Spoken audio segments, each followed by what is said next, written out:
Thank you, Sean. Okay, let's get going. So whether you've been in MedTech packaging for 20 years or whether you're completely new to the field, I'm hoping that you'll identify something in this presentation that resonates with you and that you've not really been thinking about. We're not going to recap or lead you through ISO 11607, but we are going to, as Sean mentioned, walk you through 7 specific areas that we see MedTech teams struggle with, and where decisions can either quietly kill a product launch or create a packaging problem that surfaces in the operating room or in use and not in the lab. So we're going to put those real decisions in front of you, the ones that get made in program reviews, in supplier conversations, in risk file reviews, and show you what most teams know versus what most teams miss. And it would be great at this point if you could just drop one word into the chat that describes your biggest current packaging challenge without overthinking it. And we'll come back to those words throughout the session. So if yours comes up, we'll try and call it out. I just want to point out here, I can't actually see the chat. So one of my co-presenters will shout out if they need to highlight anything to me or comment throughout the presentation. Okay.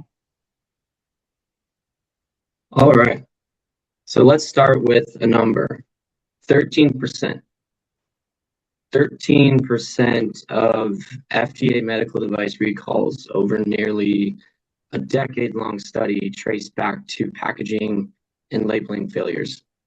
This isn't the device itself, not electronics or the mechanism, not the chemistry, but the packaging. The source of this stat is from FDA's own medical device recall report from 2003 to 2012. And this isn't a vendor commission stat, it's from FDA's data. And here's the thing about that 13%. Yes, this data is from an older study, but that number is almost certainly a floor, not a ceiling. It's likely much higher now. And Jenny, you have a perspective on why that number might actually be understating the problem, right? Yeah, so I think similar to most sort of data collection from complaints, it only really captures what's reported. So the reality is when package is hard to open, or peel initiates in the wrong direction, or the label's confusing, users infrequently file a complaint, they adapt, they improvise, and they blame themselves. If a clinician is wrestling with that sterile pouch, and when they finally get it open, they don't reach for an adverse event form or a complaint form, they just move on to the next patient because that's the priority. And the manufacturer probably doesn't hear about it.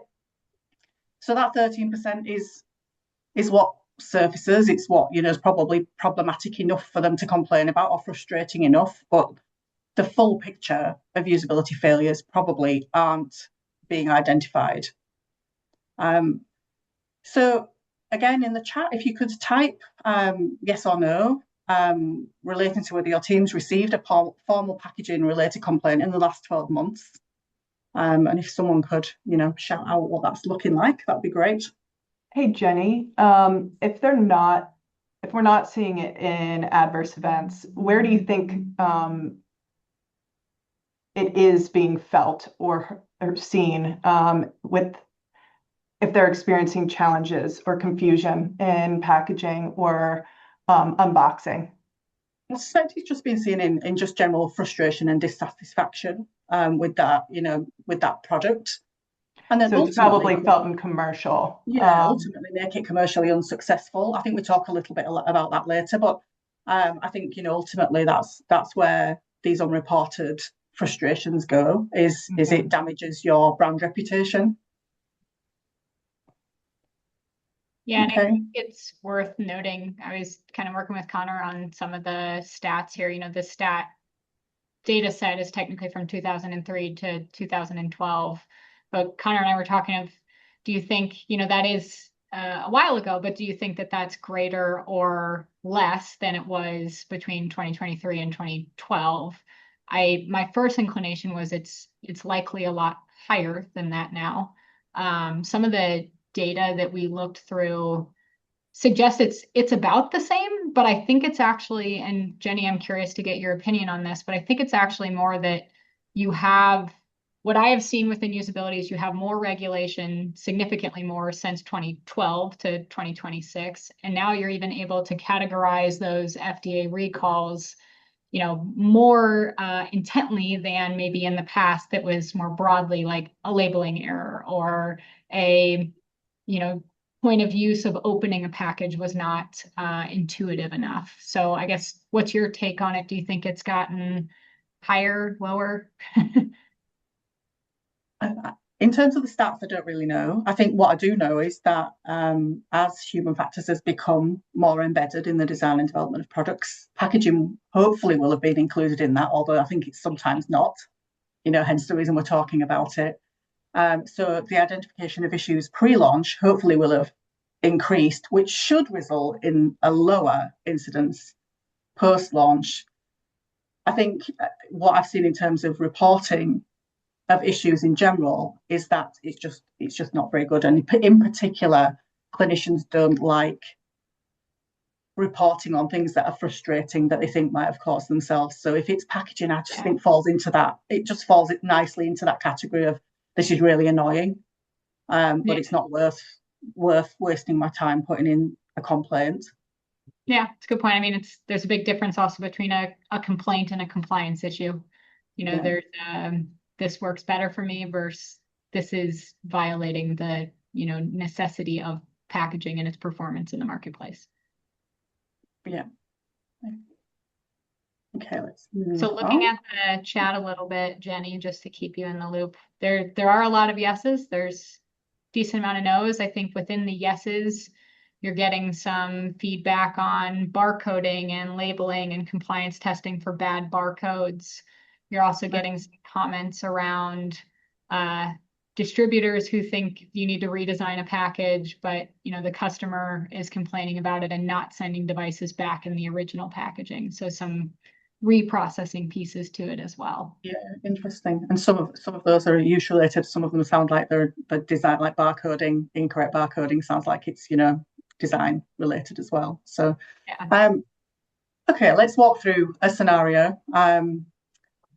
So a surgical team is preparing for a vascular case, and in the sterile field there's a stent, and it's a $15,000 stent. It's in a sterile pouch, as you expect, and the circulating nurse goes to open it, and she's done this hundreds of times with other products, but this peel seal requires more force than expected, and with her gloved hands she can't get hold of it cleanly. So she adjusts her grip, she pulls harder, the seal gives, and when it does, it snaps open fast, and the stent ends up on the floor.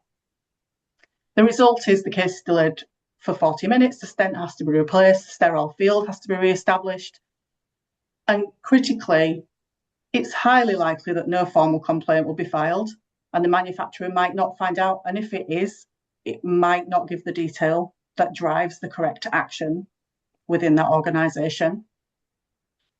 And interestingly, the engineering team that validated that product probably felt it was ready for clinical use, and they had the seal strength data, the peel force measurements, everything generated in the lab, but they didn't maybe include that packaging as part of a study.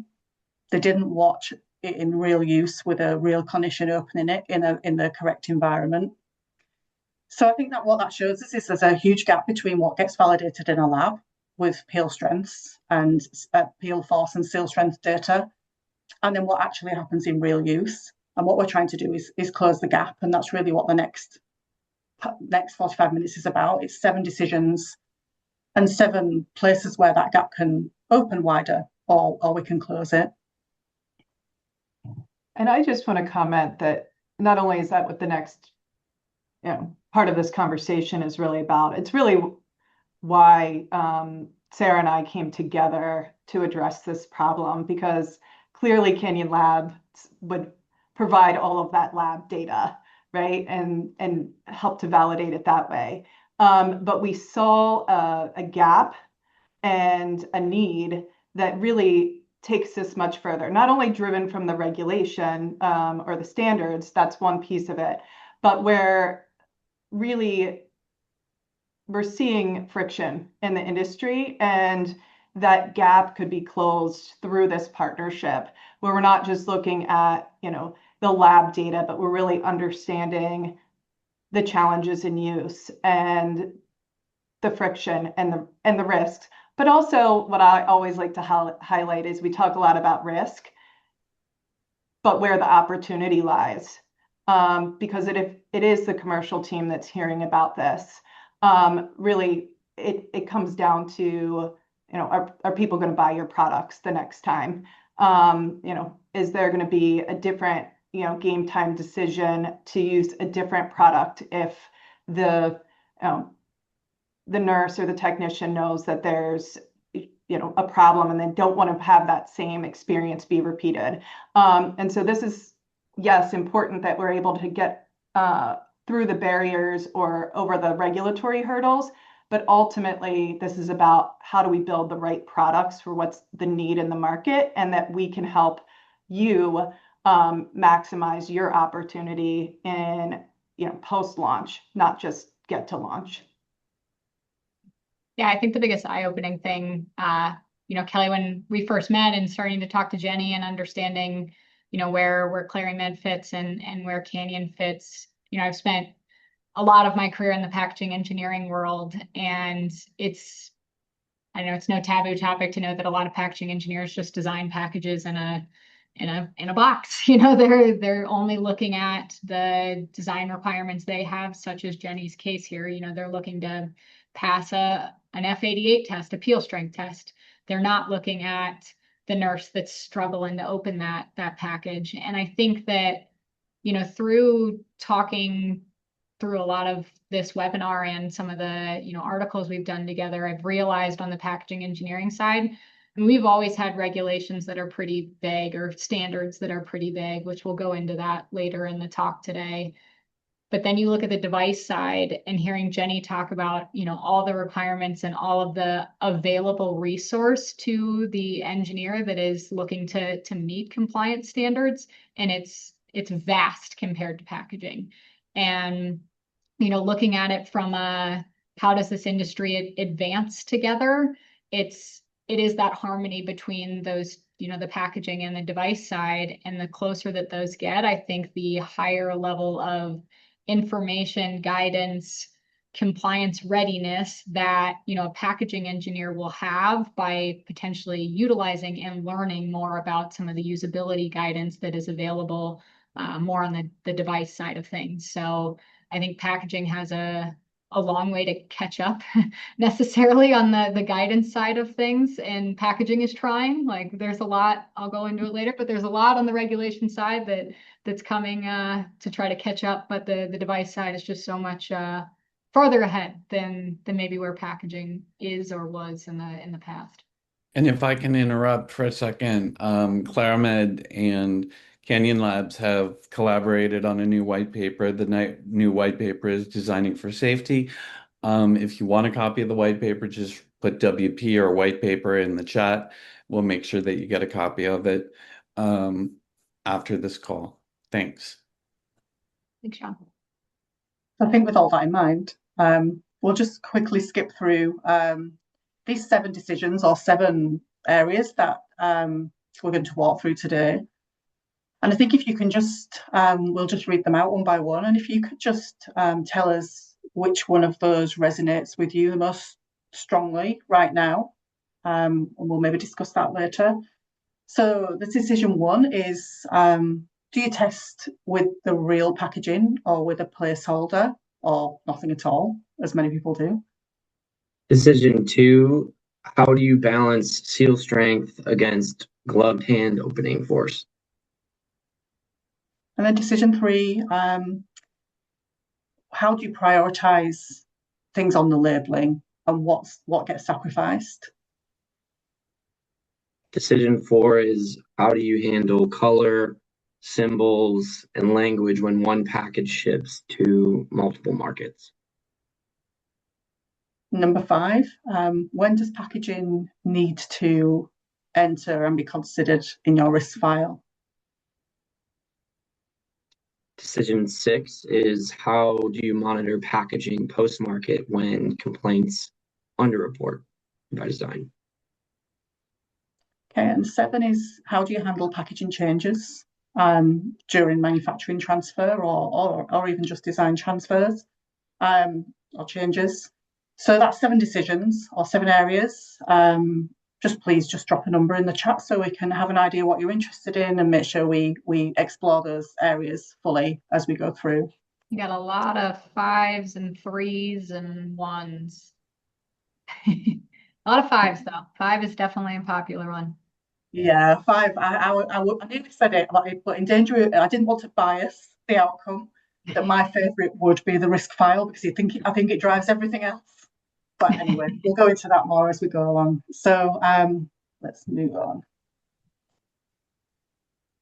Okay, so the first one, do you run formative HF testing with the real packaging or representative packaging or with a placeholder?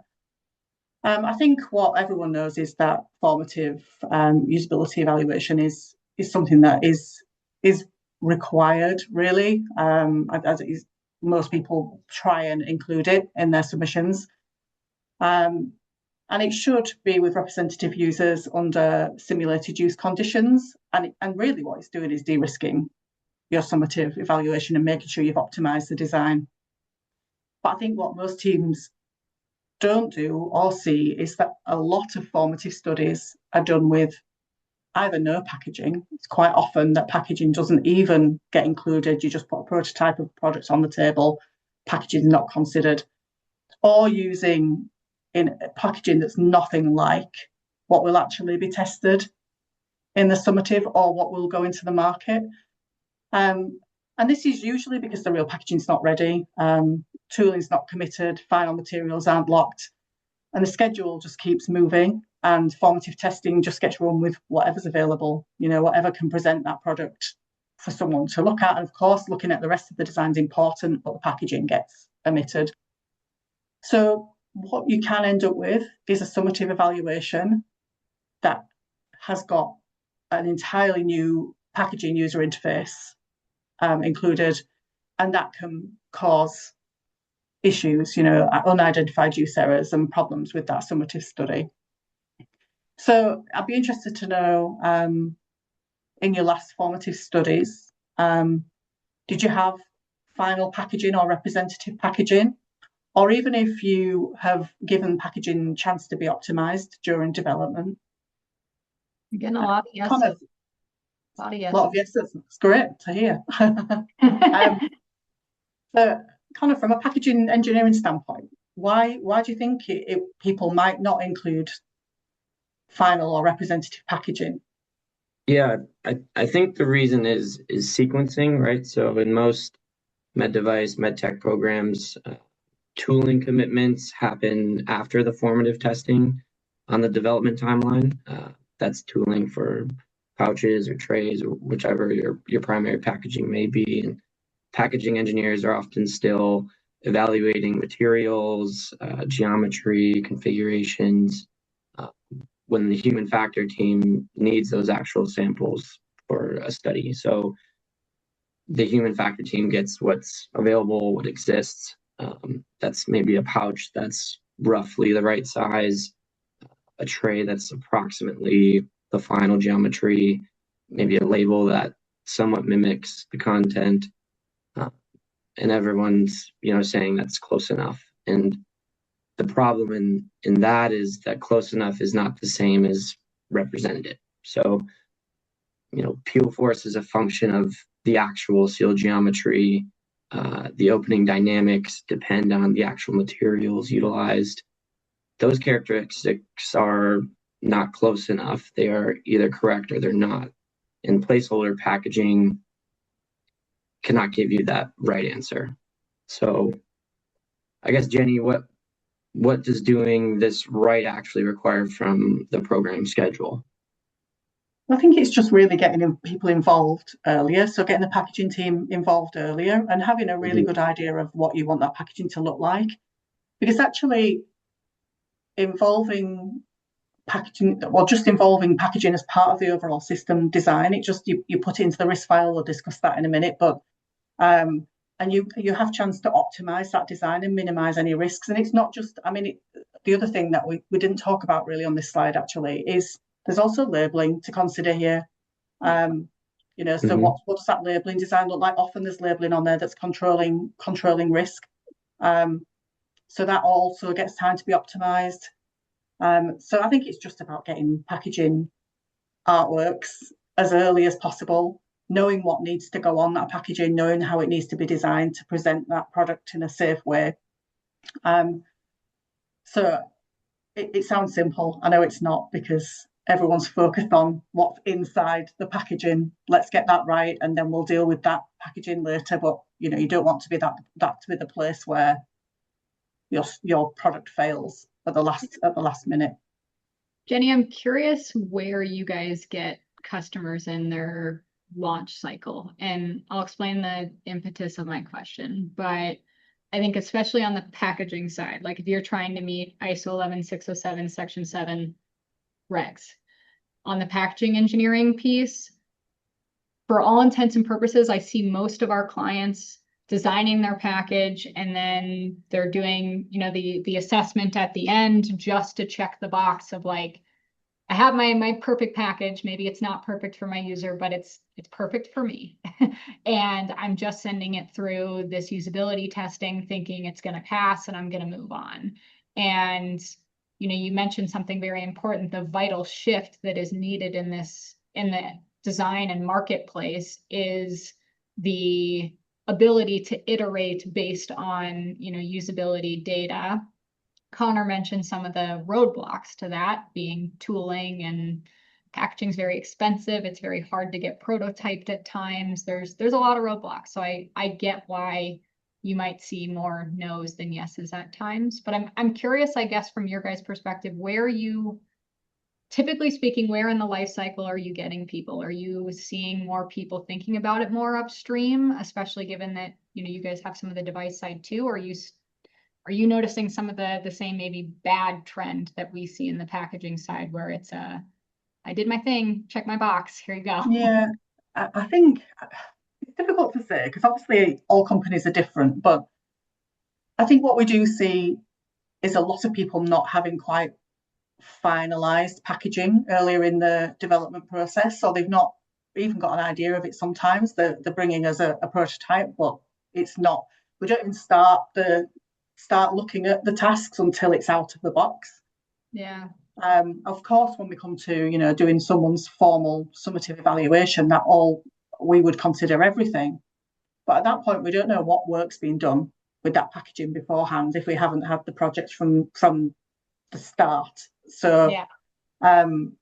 It just depends, when we receive or when we start working on that project. And I think if we were aware of projects early in their development, then we will probably highlight it.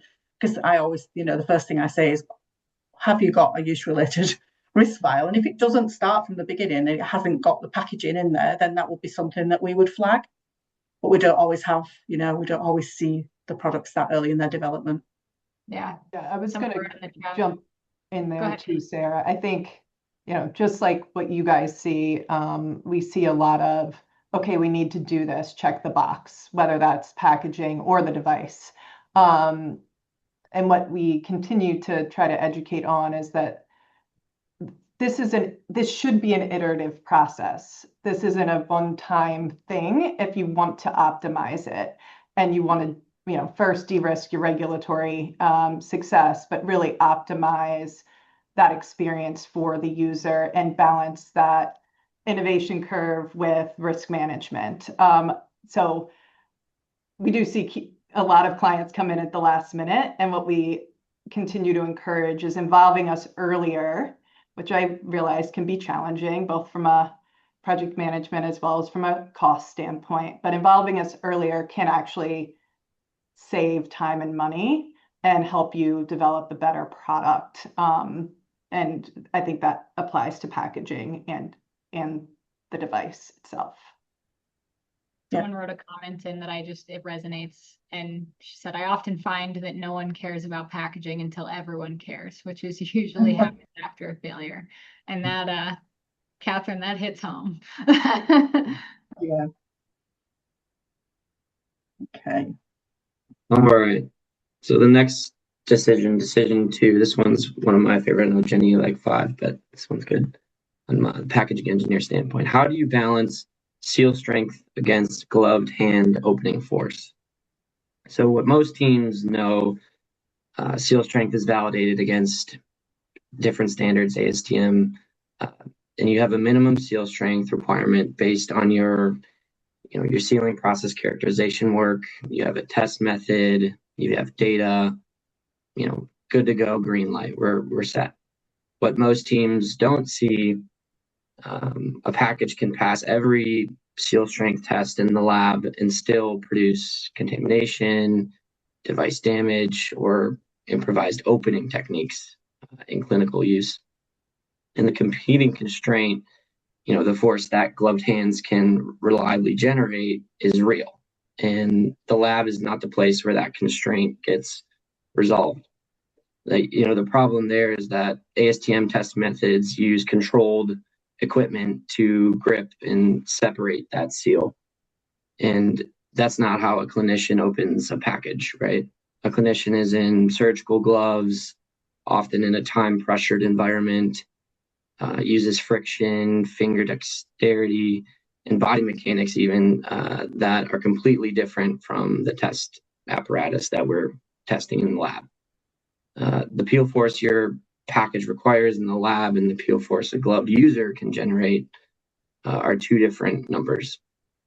And most teams, are not considering that gap. So I guess, Jenny, from your perspective, what do you actually see clinicians doing when that seal strength, is hard, or that seal is resisting? Yeah, whatever they can to get in the package, whatever comes to hand. I think I've observed just ripping the package, not using the opening method, just ripping it in whatever way possible, which of course risks damage to the product inside. Scissors are an obvious one. You could end up cutting something internally. I've even heard of people using their teeth, which is frightening from a risk point of view. And like we just mentioned on the stent example, that if you have to use a lot of force, you run the risk of losing the product inside, if you don't have controlled opening. So I think, back to my favorite number 5 that we'll deal with soon. I think if you've identified those as risks in your risk file, then it helps you design that product correctly, and you know what to look for and how to design tests. And of course, for me, a lab test is more around having a specification and controlling to that specification with materials once you understand what's the right force that meets the user's requirements. So I think don't just consider what the equipment's telling you. Like Connor said, you have to look at what people do as well. Mm-hmm. I know we have a lot to cover, but the only other thing I'd mention was some seal strength and just gloved hand opening. The other thing that a lot of people don't consider is maybe the aseptic technique that someone will likely use for the opening of their package. Like you have your controlled and dump, you have your open and present, you have all these different opening methods. And I'm doing some work in the industry right now with the Kilmer group that is trying to tie packaging types to aseptic opening techniques. And so you're looking at truly from a ideal sense of not having hospital acquired infection. So you're trying to minimize the opportunity for bacterial transfer. What is the ideal opening technique for, say, a pouch or a tray, and depending on the size and length and different parts of that tray. So I think in addition to glove handling, also try to think about and consider how a end user is going to open it from a aseptic presentation technique perspective. Yeah, perfect. And that is definitely one of the things that, is problematic in usability studies, is keeping things sterile. Yeah. Okay, so label hierarchy. It's a very interesting one. So I think what we all know is there's lots of things need to go on labels. So product name, size, expiration, dose, sterility status, new MDR requirements, UDIs, and then other relevant regulatory symbols. There's just some things that just have to go on there. But I think what is difficult is prioritizing those symbols, especially if there's things that need to be communicated that are critical. So how do you make something stand out if it's really important in amongst all that other information that has to go on? I'm just interested to know how many distinct pieces of information appear on the front of people's primary packaging. I think it's probably difficult, but for you to determine when you're on a call, but a guess would be fine, or even just comments around how cluttered packaging looks. Connor, you probably know a little bit more around what's creating this labelling crowding from a regulatory point of view. Mm-hmm. Yeah, so several things are converging here. You have EU MDR requirements expanding those labeling requirements significantly. UDI mandates, the multilingual requirements for global packages add language blocks. There's, the symbols need to be present and correctly sized. So each of these requirements comes from a legitimate regulatory rationale, but they all land on the same square couple of inches of label real estate. And no single requirement is the villain per se. It's, the collection of all of them. And the only way to manage that is through that deliberate hierarchy design, and not through trying to fit everything in the same font, at the same size. So that's the solution there. Yeah, I think the key is how you prioritize, and back to my favorite subject again, which is look at the risk file early. What's the important pieces of information that need to be prominent and visually prominent on that labeling, and how do you communicate those effectively and get those in front of the end users to check that labeling resonates with them? I think that's the only way to do it, and I think leaving packaging and labeling till very late in the development process doesn't allow you to do that, and puts launch at risk. And then if you happen to get through the summative evaluation with that, then obviously it's putting users at risk as well if it's not clear.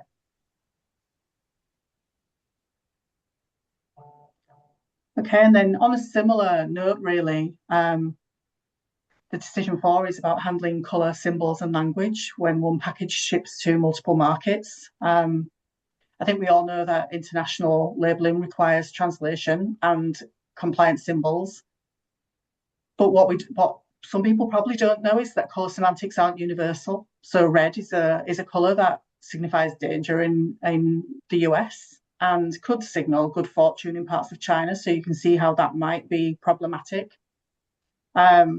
And then if you test symbols in one cultural context, it might not be recognised in another. So there's multiple examples of where symbols just don't have the same meaning in one location as they do in another. And then back to things being legible. If you have multiple languages on packaging, which you need to for MDR certainly, it can become practically illegible on the labelling, especially for very small packages. I mean, I don't know whether people know how many languages they're currently putting on their packaging. I imagine it's quite a wide range depending on target markets, but it'd be really good to know. But kind of from a packaging engineering standpoint, what does this mean for physical design of the packaging? Yeah, it means geometry matters enormously. So a package with 8 required languages in a fixed label area is going to make trade-offs, right? So sometimes that trade-off is font size, sometimes it's the size of the symbols, sometimes it's removing the product illustration that actually helped clinicians orient the device. And the way to avoid this being a last-minute compromise is to design early and design for the most constrained market first. So if your labeling requirements for the EU plus your language requirements for Asia Pacific fit cleanly on the label, the US version is easy. And if you design for the US and then retrofit everything else, you'll essentially run out of room. So like I said, early in those constrained markets first. Okay, great. Do we have any feedback, Sarah, on how many languages? I mean, I'm more on the symbol side of things. I mean, I remember when everyone was working on redoing the symbol usage behind sterile packaging, and there was this huge debate. This had to be 2016 now, but this huge debate on like if you have a dotted line or like a dashed line or a solid line and how that fits into dual or single barrier symbols. And their whole shtick of having this argument was trying to make it universally understood regardless of language, country, wherever. And so I don't know, I think about it more from a symbol perspective. To me, I don't know, I'm curious how labeling will evolve over the next 10, 20 years. I mean, I see, IFUs are already going away. It's all eIFUs pretty much going forward. I think the next piece is you're going to have some AI thing that teaches you how to do it in real time, and you'll have some cool little video camera thing. I think the same with labeling. I'm curious when it'll just become like a scanned barcode or something that tells you exactly what you need to know in whatever language you need. And it's not this, legibility problem or, thing that you're looking at square footage on your package that you have room for this label. I think the conversation will change a lot in the next 10 years with just the way technology is going. I think it needs to, because I think there's just a bit of a direct conflict between human factors engineering, making those products safe for the end user, and getting the information on that the regulations currently require. So something needs to move, doesn't it?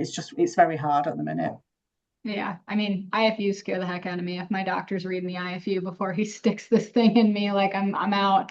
I don't want anything to do with that. So we got to evolve. Okay, my favorite. When does packaging usability enter the risk file? Well, as early as possible, really. So we all know that use risk analysis is part of the HF process. It's required through 14971. It's referenced in FDA guidance. There's no choice in doing it. But I think what often happens, as we mentioned earlier, is that packaging risks are identified very late and without a lot of granularity. So often when I review a risk file, there'll be nothing related to packaging. The tasks will start with using the actual product that's inside the packaging. Or if it's there, it'll be something very, very generic, like package difficult to open, which doesn't really help. So it doesn't really include the specificity that a regulator reviewing an HF file would expect to see. So I think what needs to be included as early as possible are some real packaging hazards, such as sterile field breach, selection error. I think that's super important for doses of drugs and things. Device damage, contamination due to packaging debris. All sorts of packaging things that need to be captured in the file. And then some realistic severity and probability assessments to ensure that they're driven as a priority as part of design decisions. And like we mentioned earlier, it's usually timing related, why they're not there. No one's really thinking about the packaging when they're developing the product at the early stages. It's sort of, you need to have a product on the table to design a package for. And so there is a bit of a timing conflict, but I think the use risk analysis needs to incorporate it as early as possible, even at a basic level at the beginning of the project, and then it develops as the packaging becomes realised. Because I think sometimes it just gets put in as a placeholder, a single line, and then never gets filled out because it's a last minute thing. And I think it's likely to start generating more and more questions from regulators as they become more educated in what can cause the risk to the end user as well from the product, because it's not just the product, it's the whole system around that product development. So, Connor, do you have any thoughts on what could be done differently to help close the gap? I think just having a packaging engineer in the room when that use-related risk analysis is being written would be huge. Not just contributing a test report after the fact. Obviously, that's important, but the hazards that come from say, material properties, from seal geometry, from dimensional tolerances. Those require packaging expertise to identify correctly. And if the risk analysis is written without that expertise in the room, then the packaging risks will be incomplete, essentially. Then you guys received a question in the chat that said, don't the RMF lines roll automatically out of the customer requirements and the system requirements of which most projects start? Yes, but not everyone has that level of control in their product development. People, we're considering here people who start in, very small companies that don't have these very formalized development processes in the same way that a large company would. So yes, some companies will have this completely controlled. They'll develop the documents in the right order, and they'll have, they'll have automated or manual ways of linking things together. Other companies don't have that. It's much more ad hoc than that.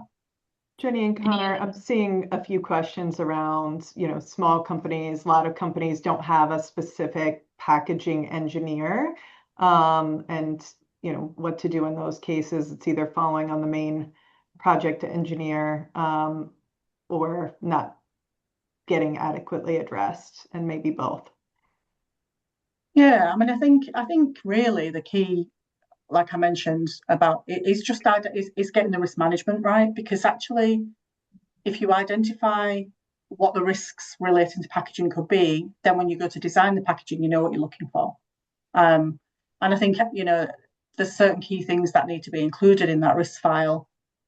I appreciate not everyone has a packaging person, but there will probably be a packaging person at the place that you're getting the packaging designed. So maybe involve them early, to get that feedback.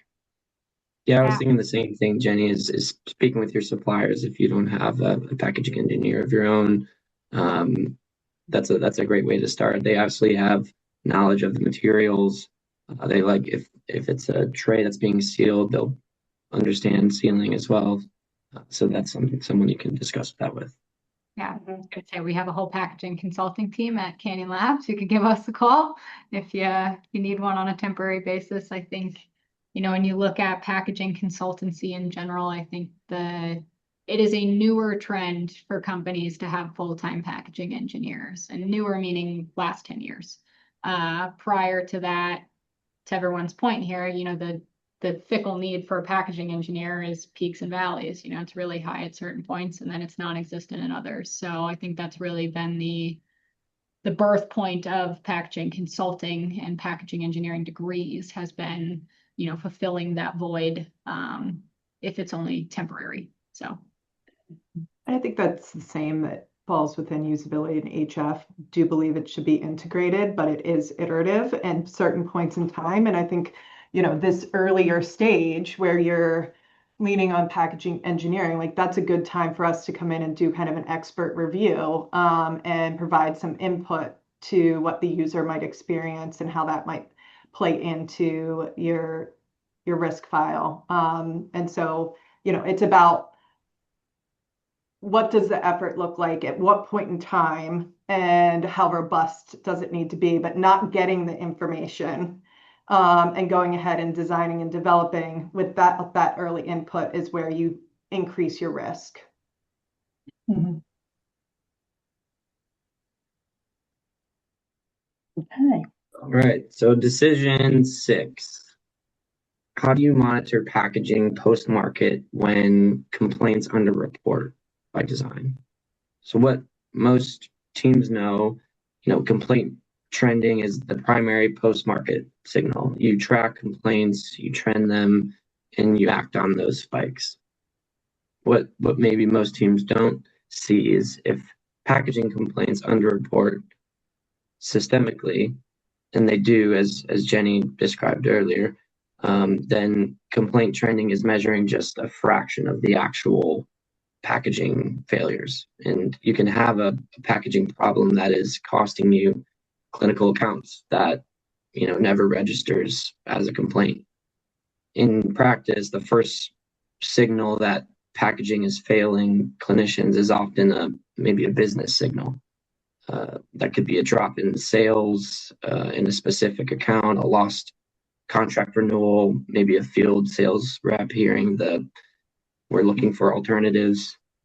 Those are packaging usability signals that will never show up in your complaint database. So I guess in the chat, maybe you can put, has your team ever surveyed clinicians specifically about packaging performance? Yes or no? 1 yes and 2 no's thus far. 3 no's. Yeah, I would think mostly no is across the board is what I would guess. And this means most of us are monitoring a signal that by design misses most of what's actually happening. So what does proactive monitoring look like? This could be structured in-service observations, clinician interviews at field sites, and not just asking, was the packaging okay, but asking specific questions, about opening force or label clarity and how often they are improvising during that process. They are, the minimum viable surveillance for a use-related risk. So I guess, Jenny, from your perspective, from a human factor standpoint, what does a good clinician feedback mechanism look like? Well, I think what it's not, is a generic satisfaction survey. Clinicians often will say, "Oh, it's fine," because they've adapted to it and they've developed a workaround.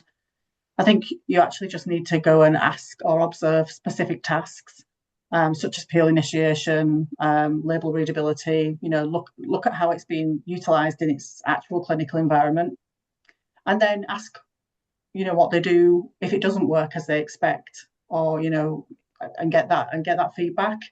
I think you're really looking at behavioural questions and not opinion, because that's really what you're trying to get to for improvements. Right, I'm just going to skip forward really quickly because I'm aware we're running out of time actually. So let's go on to decision 7. How do you handle packaging changes during manufacturing transfer?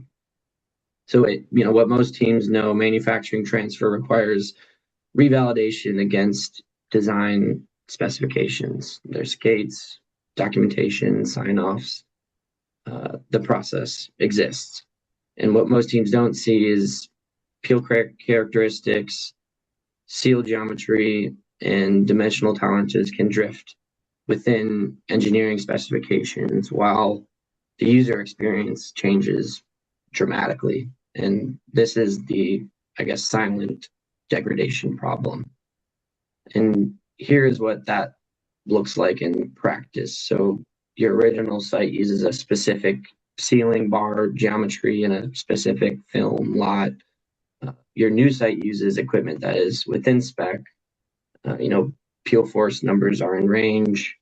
Seal width is in spec, the dimensions pass, but the opening dynamics are different. The peel initiates differently. The way the package presents the device changes. And if you have not done a usability comparison with representative users, you will never know.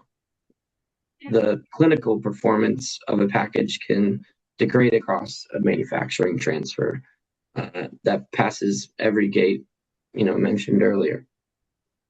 And the thing about that is no complaint will be filed, no recall will be triggered. The users will adapt. That word's come up a number of times in this presentation. And your market share will erode in ways you won't immediately be able to attribute to packaging.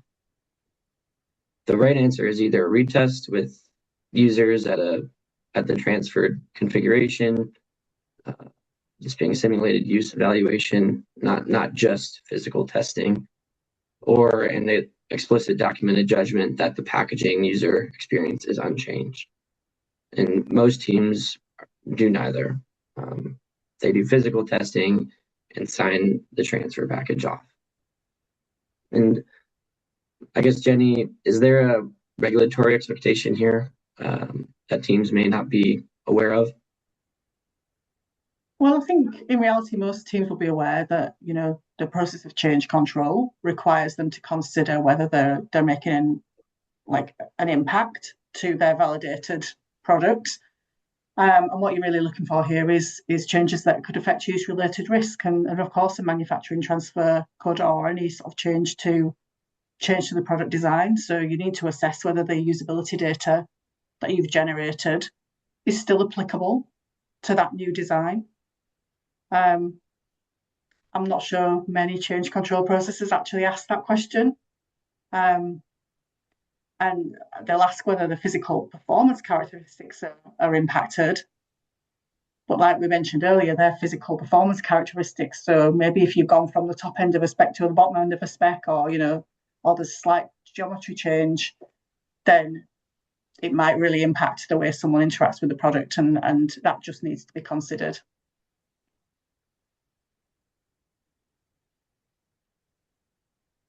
All right. So we wanted to look, I said earlier, we'd look at some of the, rules and regulations that go and guidances around packaging. So some of the kind of evolution of usability, it originally got introduced to packaging standards. The, holy Bible of sterile packaging is ISO 11607. In 2019, they added Section 7, which brought usability into the mix for the first time ever. 11607, you had transit, aging, seal integrity testing. You never before had consider the end user. You had everything considering the manufacturing process and the validation process of ensuring it gets to the end user safely. So this was the first time you took it beyond getting to the end user and actually being in that end user's hands. In 2023, an amendment was added to 11607 for Section 7 to just add more direction. And then the AAMI TIR 16775 came out alongside the Section 7 piece, but it has been reiterated recently to add more risk assessment language in there, so you can really work and use that as a guidance on how to assess the usability of your package. And again, the added element of your risk assessment. And then some new things happening in 2026. There's actually 2 working groups within ASTM right now that are working on. One is working on an actual method that is trying to help you have a test to do an R&D as a quick down and dirty to get some user feedback within the design process very early on in the design process. And then the other group that's mentioned here was trying to add more of guidance around how to test specifically for packaging. And that ASTM was actually just put out to ballot. So that will hopefully be coming out in the coming months, which is great. So I think one of the questions we had was, has your team had Section 7 question come back on a submission in the last 18 months? I will say when Section 7 came out in 2019, I feel like it was this kind of like light suggestion. It was like the should, shall, argument that you get in standards a lot. And I've seen it, much more prevalent in FDA feedback within the last, 3 to 4 years. So as we're sorry, Sean, go on. So as we're wrapping things up, I do want to call attention to a very special offer from ClariMed and Canyon Labs with Jenny and Connor. It's an opportunity for you to speak to them about what you're working on. No obligation, but we are looking for up to 15 companies that want to take advantage of this packaging vulnerability review. If you could advance a couple slides. I think that we have a slide about this. And yeah, you're also going to get a packaging program self-assessment. If you write self-assessment in the chat, we'll send that. But type PVR for a chat with them.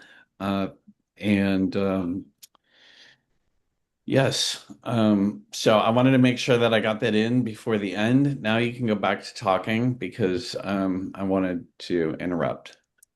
Okay. Hey, no strings attached, 30-minute conversation. If you don't have a human factors expert or a packaging engineering expert, here's your 30 minutes to get some opinions from some. Yeah. And I think, I mean, we are approaching the end of the session, but I think, it'd be nice just to go over the next couple of slides, just because it sort of talks about why and what good looks like, and then, we'll go through them as quickly as possible. But and this slide just really, it shows this curve, which is the same for most design issues. I think what makes packaging uniquely vulnerable to costing a lot of money at the end of programs is it gets addressed latest. So often after the device design's locked and after the risk file's written and the formative studies are complete. So by the time you find the packaging problem, you're always on the expensive end of this curve. But looking at it and iterating it at concept stage costs virtually nothing. Cost of iteration during early development is relatively, good value. Once you get into tooling commitment, then you're into, a hugely expensive cost if you want to then change packaging design, tooling for a thermoform tray or a die cut pouch. It's just much more expensive as you move up the curve. Connor, do you want to add anything to that? Yeah, not too many extra details. I'll just add some numbers. So with tooling, that can be 3 to 6 months, timeline there. So the cost of a formative study with real packaging at the right stage of development is a rounding error compared to that 6-month launch delay. Yeah, and that just leads directly on to just what does doing it right look like across the product life cycle. And of course, phase 1 is concept and early development. So do some contextual inquiry, get out into clinical environments and watch how packaging actually gets used. Don't ask clinicians what they want, watch what they do and design products that work with that. Watch where they hesitate, improvise, adapt. And this is where you can write packaging usability requirements and ensure you design that packaging right. And if you're referencing clinical observations as part of your packaging requirements document, then I think that reflects that you're doing things right. And then phase 2 is design iteration. So make sure that you are testing or evaluating with real packaging, looking how people interact with that packaging. Make sure you run that in parallel with performance testing so that you can align them. Like I mentioned earlier, the spec is how you control the good performance with a user, and make sure that you are comfortable with the design and the design in the hands of the end user before you close that design iteration loop and before you commit to tooling. So you're doing it right when formative study results influence your packaging design and that you're including packaging as part of that human factors process. Connor, do you want to quickly skip through 3 and 4?